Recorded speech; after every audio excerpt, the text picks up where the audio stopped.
সবার সভাপতি, যিনি ইহকালীন জগতেও আমাদের জন্য অভিভাবক ছিলেন এবং পরকালীন জগতেও তিনি আমাদের জন্য অভিভাবক হয়ে কাজ করবেন। এবং তিনি আমাদের যে অভিভাবক, এটা তিনি মৃত্যুর সময়ও এটা প্রমাণ করে গিয়েছেন যে আমি আমার উম্মতের অভিভাবক।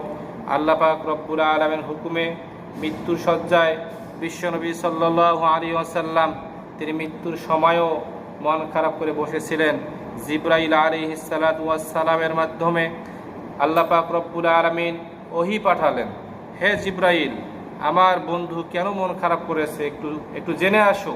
আমার বন্ধুর মন খারাপ কেন, কারণটা কি? জিবরাইল আলাইহিস সালাতু ওয়াস সালাম বিশ্ব নবীজির কাছে হাজির হয়ে সালাম জানালেন, আসসালামু আলাইকুম ইয়া রাসূলুল্লাহ, আপনার মন খারাপ কেন? এটা আল্লাহ পাক রব্বুল আলামিন জানতে চেয়েছেন। যদিও বা তিনি অন্তরে জামি, তিনি অন্তরে খবর জানেন, তবুও তিনি ওহীর মাধ্যমে জানতে চেয়েছেন তার মন খারাপ কেন।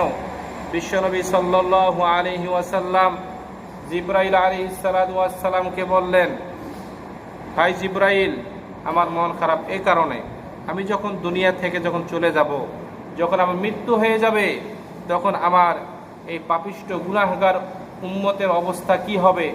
বড় গুনাহগার আমার উম্মত। আমার উম্মত তো গুনাহ করতে ভালোবাসে। আমার উম্মতের মধ্যে এমনও ব্যক্তি আছে নামাজ পড়ে না। তাহলে ওই ব্যক্তি যদি নামাজ না পড়ে, তাহলে সে তো আমার গুনাহগার উম্মত।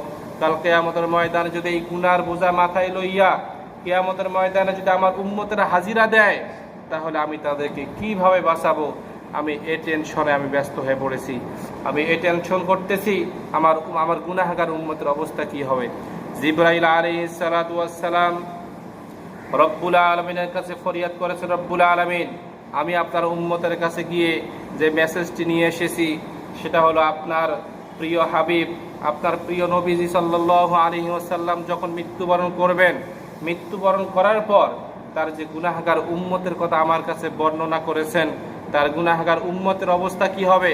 তার উম্মতের মধ্যে এমন উম্মত আছে নামাজ পড়ে না, আর নামাজ না পড়লেই তার আমল নামার মধ্যে গুনাহ লেখা হবে। আর এই গুনার বোঝা মাথায় লইয়া যদি হাসরের ময়দানে হাজিরা দেয়, তাহলে আপনার উম্মতের অবস্থা কি হবে? এজন্য তিনি মন খারাপ করে বসে আছেন। সঙ্গে সঙ্গে জিবরাইল আলাইহিস সালাতু ওয়াস সালামকে রব্বুল আলামিন বললেন, হে জিবরাইল, তুমিও কোনো টেনশন করিও না। আমার প্রিয় বিশ্বনবী, আমার প্রিয় বন্ধুকে তুমি, আমার হাবিবকে তুমি জানিয়ে দাও, তার উম্মতকে জান্নাতে পৌঁছানো সহ সমস্ত দায় দায়িত্ব সহ তার উম্মতের অভিভাবক আমি নিজে হয়ে গেলাম। সুবহানাল্লাহ। তাহলে তিনি আমাদের জন্য অভিভাবক হয়ে গেলেন কার ওসিলায়? বিশ্বনবী সাল্লাল্লাহু আলাইহি ওয়াসাল্লামের ওসিলায়। তবে বিশ্বনবী সাল্লাল্লাহু আলাইহি ওয়াসাল্লামের ওসিলায় আমাদের অভিভাবক আল্লাহ তাআলা হয়ে গেলেন। এবং তিনি আমাদের বিশ্বনবী সাল্লাল্লাহু আলাইহি ওয়াসাল্লাম যখন দুনিয়ার জমিনে জীবিত ছিলেন, তখনও তিনি আমাদের জন্য অভিভাবক ছিলেন এবং এখনও তিনি অভিভাবক হয়ে আছেন।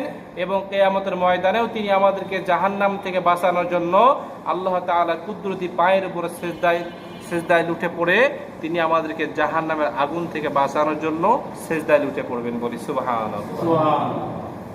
সুতরাং যার সুপারিশ নিয়ে আমরা জান্নাতে যাব, যার সুপারিশ ব্যতীত জান্নাতে যেতে পারবো না, সেই নবীর প্রতি কিসের এত দরুদ পড়তে সমস্যা? সেই নবীর প্রতি যে আমরা দরুদ পাঠ করব, আমরা অনেকে এমনও মুসলমান আছি আমরা সেই নবীর প্রতি দরুদও পাঠ করতে পারি না। এজন্য আমরা সকলে সেই বিশ্ব নবীর প্রতি অন্তরে অন্তঃস্থল থেকে দরুদ এবং সালাম পাঠ করি। আমরা সকলে পড়ি সাল্লাল্লাহু আলাইহি ওয়াসাল্লাম। আমরা এমন একটি সময় এখানে উপস্থিত হয়েছি, এই সময়টি অত্যন্ত গুরুত্বপূর্ণ এবং অত্যন্ত দামি।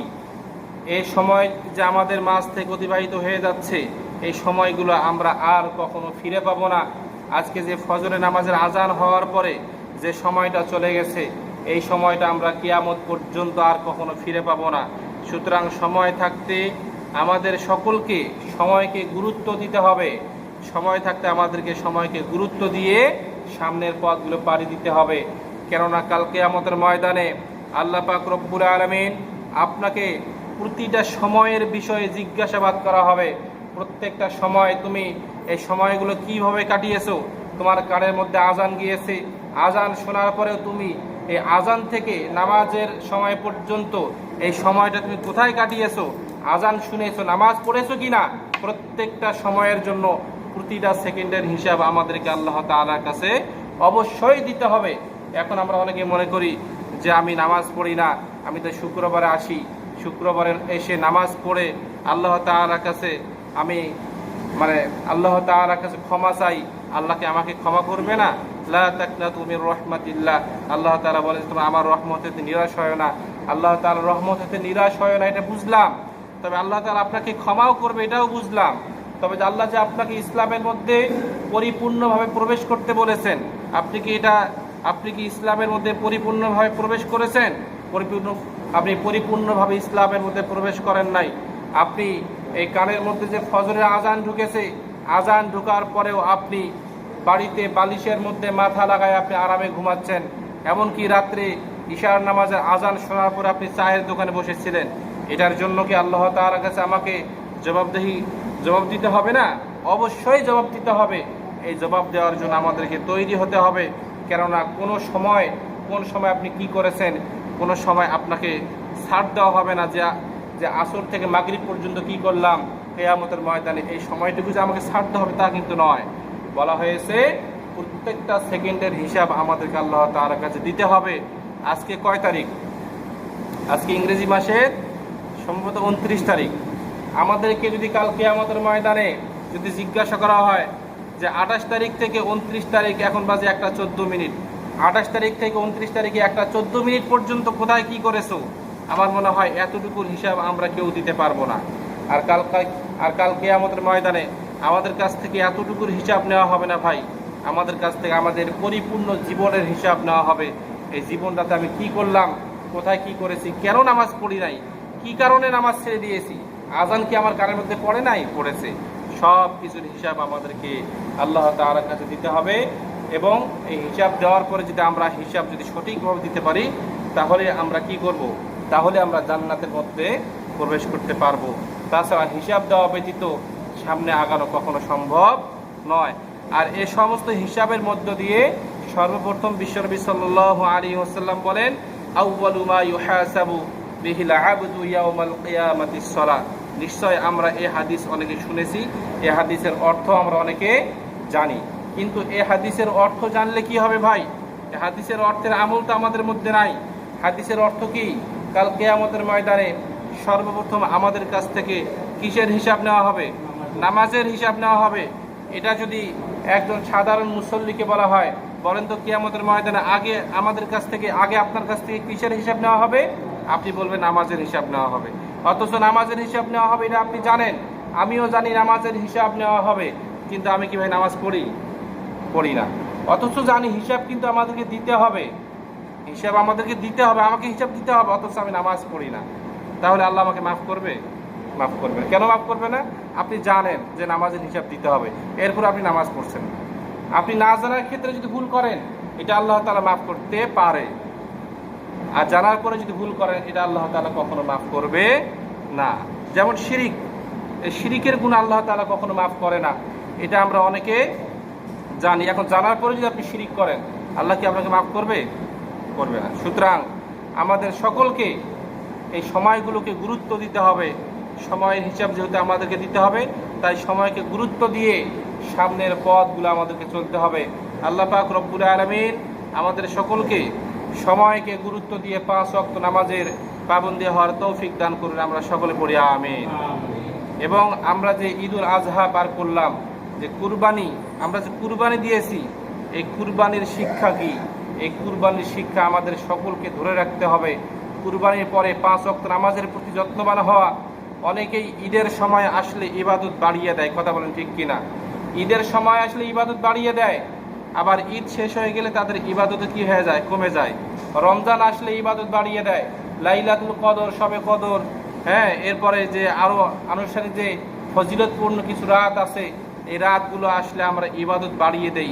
এই রাতগুলো যখন শেষ হয়ে যায়, আমাদের ইবাদত শেষ হয়ে যায়। কুরবানি আমাদেরকে এটা শেখায় না। কুরবানি আমাদেরকে শেখায় আমরা যতটুকু তাকওয়া অর্জন করেছি, এই তাকওয়াকে ধরে রাখতে হবে। আমরা যতটুকু নেক আমল করেছি, এই নেক আমল আমাদেরকে ধরে রাখতে হবে।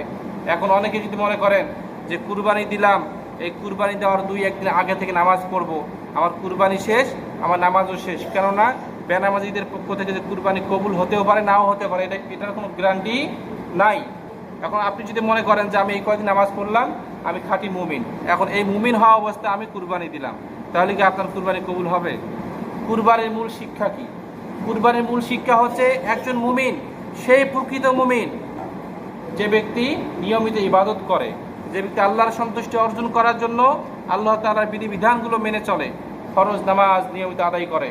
তার কাছে শুধু কুরবানি নয়, তার কাছে শুধু রমাদান নয়, লাইলাতুল কদর নয়, তিনি সকল ক্ষেত্রেই সুস্থতা অসুস্থতা সকল ক্ষেত্রে তিনি 5 ওয়াক্ত নামাজ পড়বেন। এটাই হলো একজন মুমিনের পরিচয়, এটাই হলো একজন মুমিনের পরিচয়। তাহলে আমাদের পরিচয় কি? আমাদের পরিচয় হলো আমাদের এই কিছু সময়, গুরুত্বপূর্ণ কিছু ফজিলতপূর্ণ সময় আসলে নামাজ পড়ি, এই সময়গুলো কেটে গেলে আমরা নামাজ থেকে কেটে পড়ি। এটা আমাদের জন্য উচিত নয়। আমাদের সকলকে সময়কে গুরুত্ব দিতে হবে। সময়কে গুরুত্ব দিয়ে 5 ওয়াক্ত নামাজ আমাদেরকে জামাতবদ্ধ হয়ে আদায় করতে হবে। যেহেতু আপনি জানেন নামাজের হিসাব দিতে হবে, আল্লাহ আপনাকে পাকড়াও করবে, আল্লাহ তাআলা ধরা বড় কঠিন। আল্লাহ তাআলা যখন আপনাকে ধরবে তখন আপনি সামনেও আগাতে পারবেন না, পিছনেও যেতে পারবেন না, ডানেও যেতে পারবেন না, বামেও যেতে পারবেন না। আল্লাহ তাআলার হিসাব, এই হিসাবটা আল্লাহ তাআলাকে দেওয়ার পরে আপনাকে সামনে আগাইতে হবে। সুতরাং এই হিসাব দিতে না পারলে আমাদের জাহান্নাম ছাড়া কোনো গতি নাই।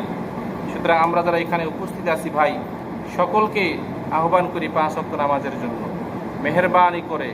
আপনার হাতে সময় আছে, অনেকে বলে যে আমি কয়েকদিন গেলে নামাজ ধরব, আবার অনেকে যদি হজ করতে বলা হয় আমি আগামী যাবো এই মেয়েদেরকে বিয়ে শাদী দিই, এরকম বলে কিনা। কিন্তু আসলে ইবাদতের জন্য কোনো সময় লাগে না। আপনার আল্লাহ তাআলা আপনাকে সুস্থ রেখেছেন, আপনি ওই অবস্থা আপনি ইবাদত শুরু করে দেন। ইবাদতের জন্য আবার দিন খুঁজতে হয় কেন, বার খুঁজতে হয় কেন, সময় খুঁজতে হয় কেন? সুতরাং আমরা প্রত্যেকেই যেন 5 ওয়াক্ত নামাজ পড়ি। আল্লাহ আমাদের সকলকে 5 ওয়াক্ত নামাজি হিসেবে কবুল করুন। সকলে পড়ি আমিন।